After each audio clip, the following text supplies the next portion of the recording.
Hello and welcome to All Villa No Filler, a podcast all about Aston Villa, the world's greatest football team. Aston Villa kicked off their pre-season with a trip to Warsaw. We'll get to that in a minute. Plus, Frankie piles the pressure on with a spicy question. But first things first, Frankie, how are you?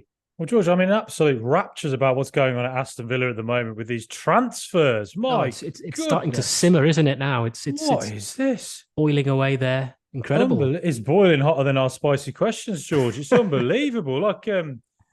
Pal Torres turns up, and George. Uh, Alex Moreno, Pal Torres, Tyrone Mings, and Matty Cash as your back four. Oh, That is like if they walk into an audition on the X Factor, Simon Cowell is falling off his seat because he's like, finally, I found my replacement for One Direction. Only they're better looking and more talented. Unbelievable, George. It's like a bloody like ASOS models or Dreamboat FC, ASOS FC. I know. You probably got the likes of Gareth Southgate, Alan Wright, Steve Staunton looking on, thinking, I think these boys have got it. Yeah, I mean, Steve Bruce and Gary Pallister had nothing on this back line. Unbelievable. No chance. So, George, I mean, it's just quite incredible. Pal Torres turns up. And then Moussa Diaby, all these links, they seem to be heating up, don't they? They do. Well, it's sort of reaching that stage in the season now, isn't it? Where the players have come back either from international duty or their summer holidays. Obviously, contracts have expired. We're now well into pre-season, as we were today against Walsall, first game as we prepare for the new term. And this is us kicking into overdrive. And as we've said many times, it was going to be a busy summer. And I think it's very handy to try and get deals done as soon as you can. So obviously players can come in and get used to the system, used to their teammates, ahead of what is obviously going to be quite a challenging season, an exciting season, but obviously many games for us to play. So yeah, I think Unai is now turning it on and trying to get faces through the door. Maybe a few people out as well. There's been some rumours, particularly around kind of Luca Digne, maybe to Nottingham Forest, perhaps Brendan Johnson coming to join us. That's another one.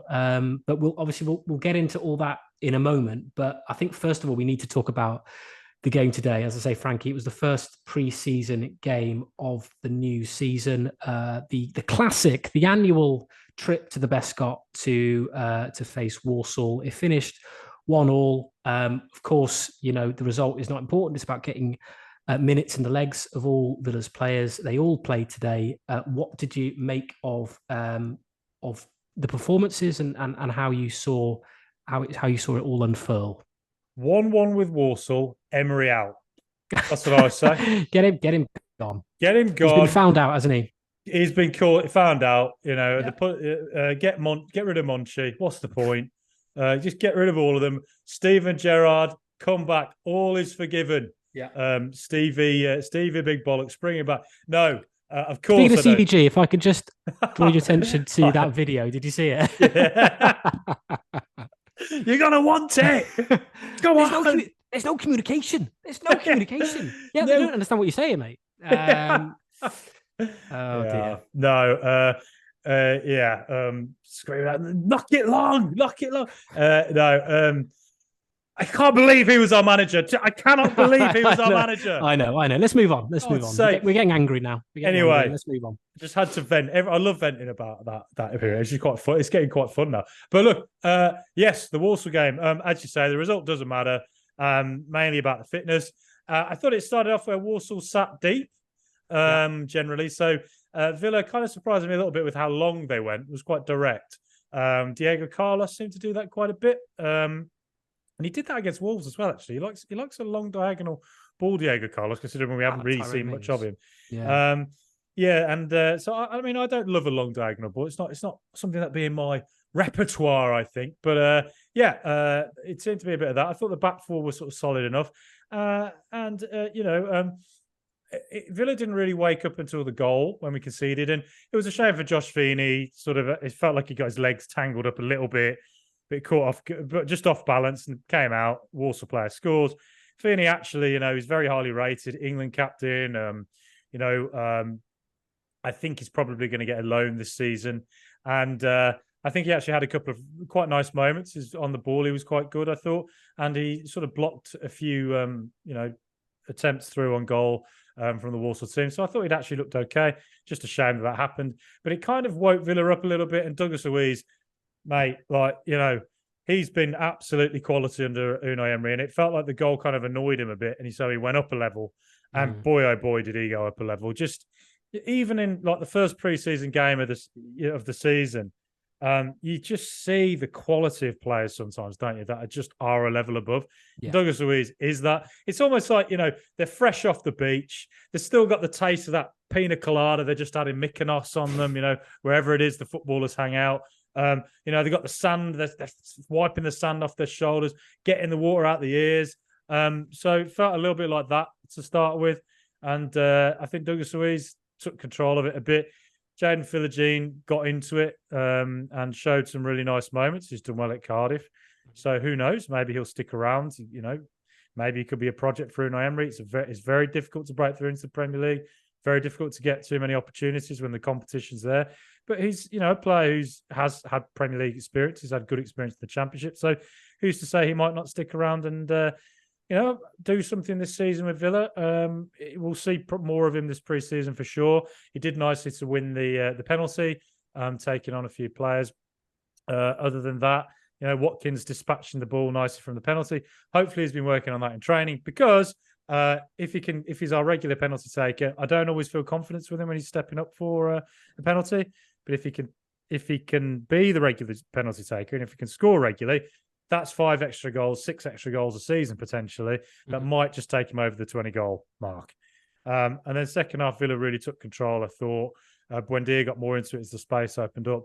But then we made all the changes at the 60-minute mark, and it was basically the youth team, and Warsaw got a little bit more into it again. But a few good signs. Caden Young looked very good outright. Lamar Bogart, I thought there was something there with him. Tommy O'Reilly's technically very nice.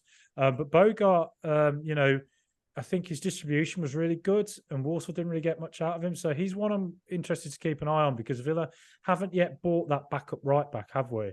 And we're talking about Conser going out and playing there maybe if Cash isn't available, or now that Ashley Young's gone as well. So I think Bogart's one to keep an eye on actually. But it's difficult to get too much out of it. It's more about the fitness, but and also Timo Robenham. I liked what I saw from him. Yeah, same. I think actually he was maybe the one that caught my eye the most as a youth player, thinking he's had a good season at QPR by all accounts. It was a turbulent season with the manager turnaround. But there was a couple of moments he showed where he looked like a better player than the one who left Villa a year ago.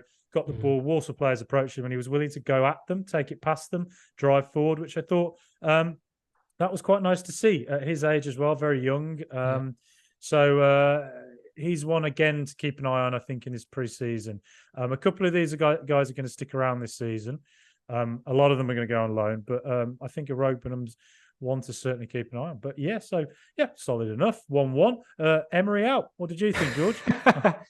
Yeah, completely. I think as well as looking at new players, we probably need to be looking at new managers, don't we? That's unacceptable. We can't draw. We can't drop points in a friendly against Walsall. That's it.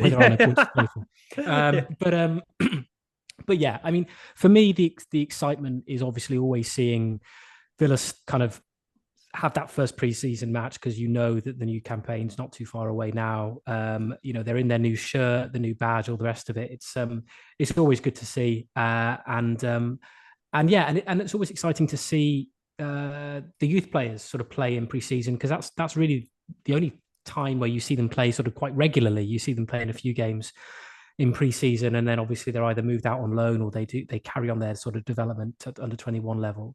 So particularly in the second half when so many younger players came on, that was kind of intriguing for me to see. I certainly think that Jaden Philogene is the one for me that stood out. Obviously he worked really well to win the penalty.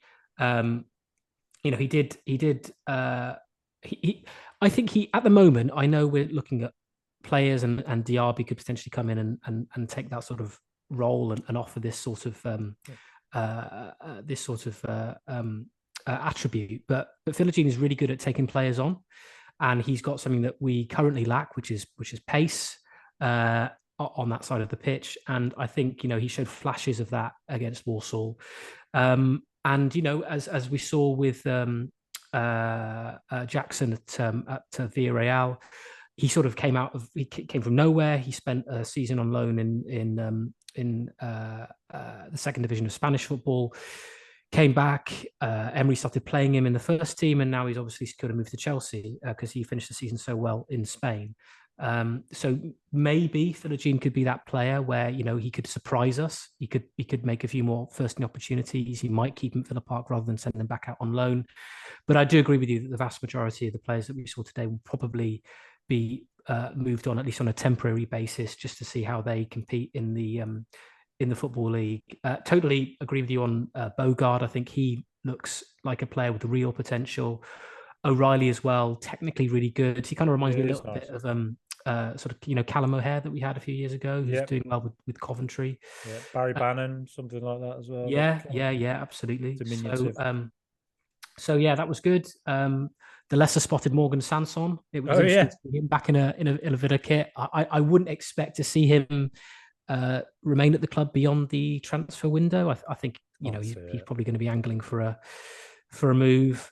Probably ditto Chambers as well. I think Emi Buendia disappointed me. If I'm going to sort of go down the other spectrum and talk about players that didn't, I think, perform so well. Again, I don't want to be too critical because it is the first game of pre-season, but I thought he sort of gave away possession quite a lot. And, we kind of needed him to be a bit more dynamic in the position he was playing. But I think we sort of struggled to really create anything. And I think we lost the ball a lot through him. But I fully expect him to improve as we approach the new season. But also really good to see Diego Carlos play in a Villa shirt. Again, we've seen him so infrequently since he joined us around this time last season. He came back into the team at the end of last year after recovering from his kind of horrific Achilles injury. And he did really well. And I quite like a long diagonal, Frankie. I'm gonna admit, I think it's good to have that as an option. I don't want to see it all the time, but I think they can be effective. We've seen a few goals scored from when Tyrone Mings would sort of launch it 60 yards upfield. So it's an option, and if he works at it and it becomes quite effective, then I've got no issue with it whatsoever.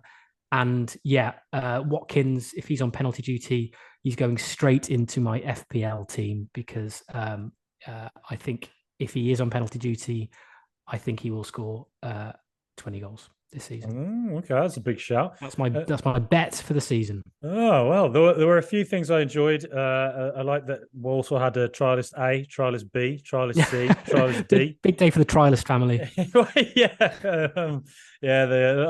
think they're locals. I think they're all based in Warsaw, the trialist family.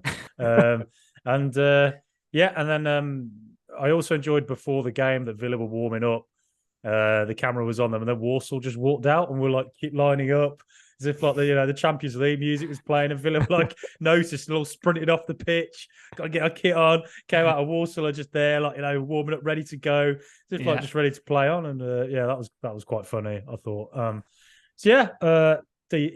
Nice little run out. Nice to get fitness in the legs, and nice to see a couple of younger players get minutes with a couple of our senior pros. What more can you ask for, really? Absolutely. And of course, the preseason doesn't stop here. We've got the series over in the States coming up next. Of course, we've got to talk about Newcastle and who else do we have over there? Fulham.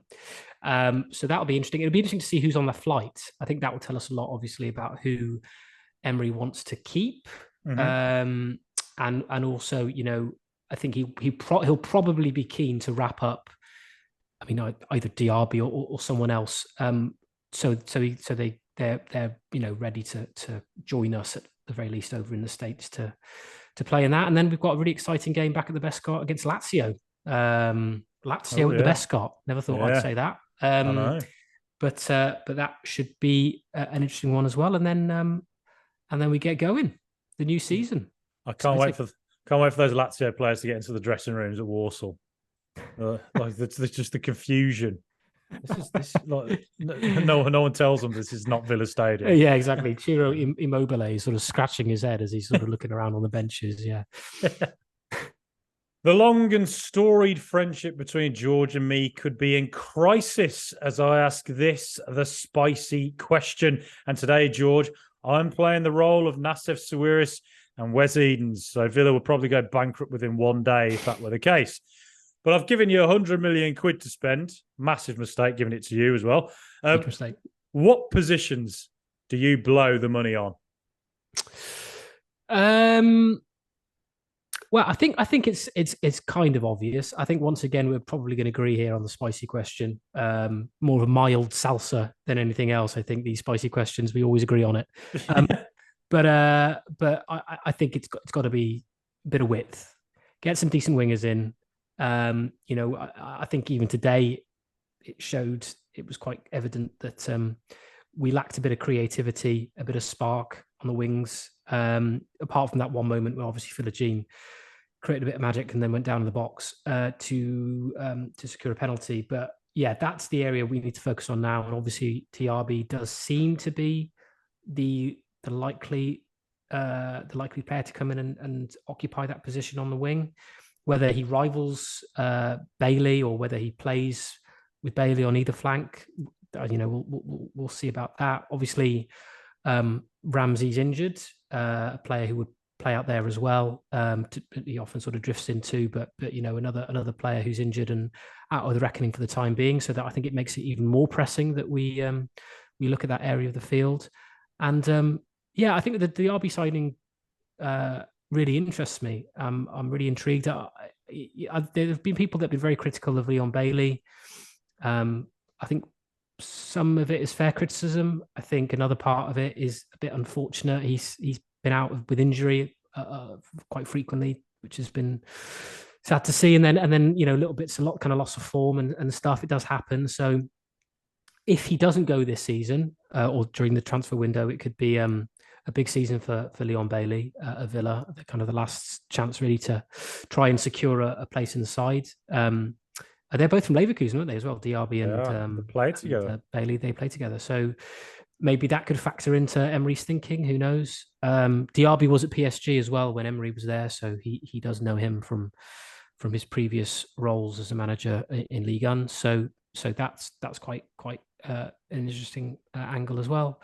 And then, as I mentioned earlier, sort of links with Brennan Johnson. So clearly, it is that kind of area of the pitch, that sort of forward-thinking, wide player to supplement Watkins, and then we probably do need someone to rival Watkins up front. But it's whether maybe Emery thinks that if he keeps Duran and Archer at the club, whether he feels that that's enough. I personally think he'll probably go in the market and buy someone else, but that centre forward position is maybe not as pressing as the wingers for me. Mm-hmm. And to be honest, a lot of that area of the pitch is quite interchangeable. I mean, it wouldn't surprise me if Diaby plays up front. We've seen Buendia sort of play almost up front with Watkins at times as well in a bit of a 4-4-2. So I think he'll mix that around a little bit. But certainly, I think as things stand at the moment, the sort of the wide players, that area of the pitch is something we need to improve on. Well, yeah, okay, yeah. I think, for me, it's I think I want Buendia and Bailey to have competition. I think it would help both of them because I think that they just both seem to struggle for consistency, and I think Bailey probably more so. I think Bailey, you just do not know what you're going to get. I think sometimes it just depends on his first touch, if he's on it or not. And, I watched him against Manchester United in the 3-1 where he scored the first goal, and he was absolutely 10 out of 10. Yeah. He was fantastic. And he's had games where he has been like that. It just is too infrequent because he has games where he can be a 2 out of 10. Like he's just really hard to predict what you're going to get from him. And I think that if you're Unai Emery, I don't think it's hard to trust players who are like that. Yeah. And I think Buendia is a player who really intricate, really nice player, does a lot of good, but doesn't quite have the consistency that you want. In that position, you do have Coutinho and Buendia, but I'm not convinced Coutinho's one for the world at Villa. Slightly a forgotten man at the moment, bizarrely. Yeah. I think if you could just get competition for them in those positions and get I think just somebody who is more consistent, which is really hard to find. Yeah.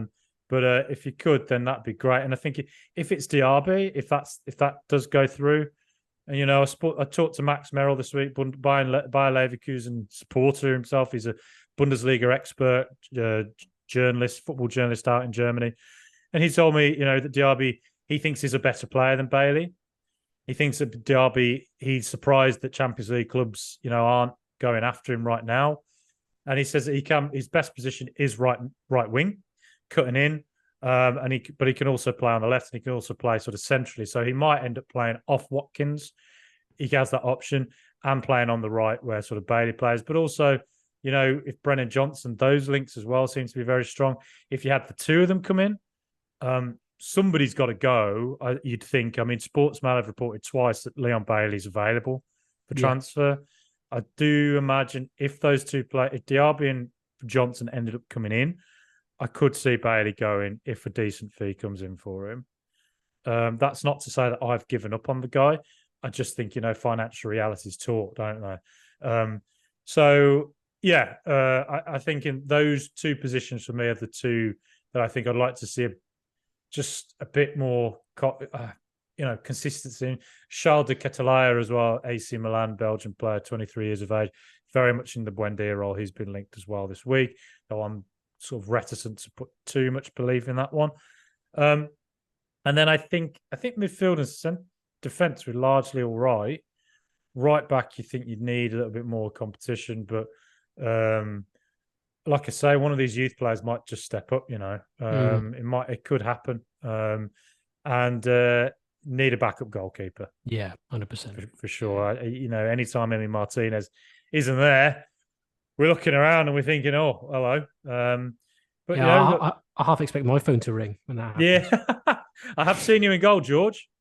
I've seen you have some great games. Yeah, not bad. You've seen me have some very, very poor games. But yeah, no, definitely, I agree. A backup goalkeeper is needed, and you're right. Definitely, the kind of fullback area, especially right back. Ashley Young, of course, now joining Everton. Right, my heart that did. My eyes are full of tears as I saw that. But... Yeah, I know. It is a bit of a strange one. Still thinking about it, that we didn't give him just one more year, because it does leave us a little bit exposed as things stand. But as you were saying, maybe he wants to feels Young is depriving opportunities for younger players coming through. Possibly. Or there's other players that he's interested in bringing in. I'm sure, there'll be much more to come in terms of sort of the transfer rumor mill churning away. But it certainly does feel, particularly this week, last week, and heading into the next few weeks now, as we sort of crank into pre-season, that the links are going to get more concrete, more solid, and we'll see much more movement both in and out.